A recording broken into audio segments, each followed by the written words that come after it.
There were sirens, people screaming at him to move. But Eli couldn't hear them.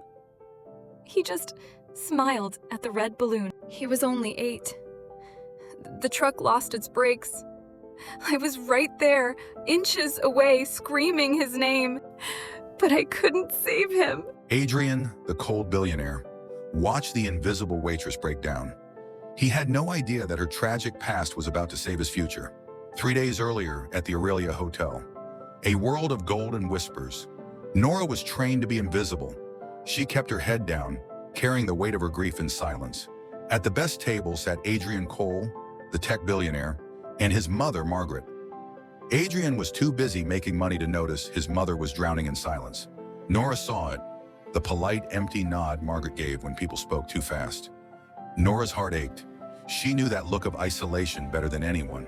Then the head waiter leaned in, shouting patronizingly at Margaret like she was a child. Margaret shrank back in embarrassment. Norah couldn't watch anymore. Stepping out of the shadows, Norah gently tapped the table. Her hands moved with fluent grace in American Sign Language. Good afternoon, ma'am. I recommend the roasted salmon. Margaret's eyes widened in disbelief. A radiant smile broke across her face. Her hands flew up, eager to finally be heard. You speak my language. Thank you. Adrien froze. He dropped his phone. He looked at the invisible waitress, then at his mother, whose face was glowing with a joy he hadn't seen in years. The next day, Margaret requested Norah for tea, not service. For an hour, the billionaire's mother and the waitress laughed in silent conversation. Adrien watched, mesmerized. Margaret signed gently. Who taught your hands to dance like this? Norah's smile faltered. The room felt suddenly heavy. My little brother Eli. He was born deaf. Our mom worked 3 jobs, so I was his shadow. He was my world. She told him about the balloon, the truck, the silence that followed. Adrien's heart broke for the girl who carried such devastation, yet still chose kindness. I bought her the best hearing aids money could buy and thought it was enough. I was too busy to learn her language. You showed me how lonely she really is. You gave my mother her voice back. Let us help you find yours. He offered her a full scholarship for a degree in special education. Over the next 3 years, Adrien's cold exterior melted.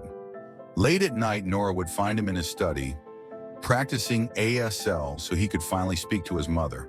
The shift from gratitude to love happened in the quiet moments, their hands brushing as they practiced a new sign. He saw her strength. She saw his gentle soul. When Norah graduated, Adrien surprised her.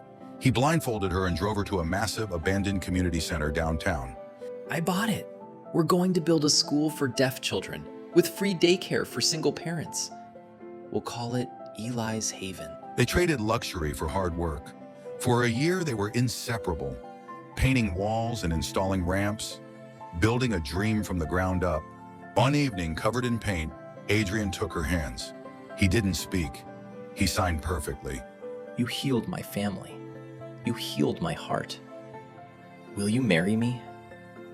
Norah, tears streaming through the yellow paint on her face, signed back a single emphatic. Yes. The wedding wasn't in a ballroom. It was in the sunny courtyard of Eli's Haven. Norah walked down the aisle, flanked by beaming children with hearing aids.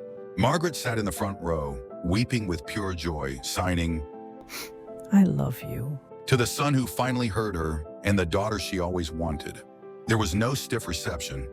The newlyweds spent their wedding day playing tag, dancing, and eating cake with the children they built this haven for.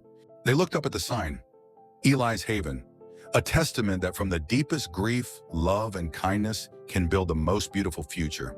Kindness is a universal language, crafted with love. Subscribe for more.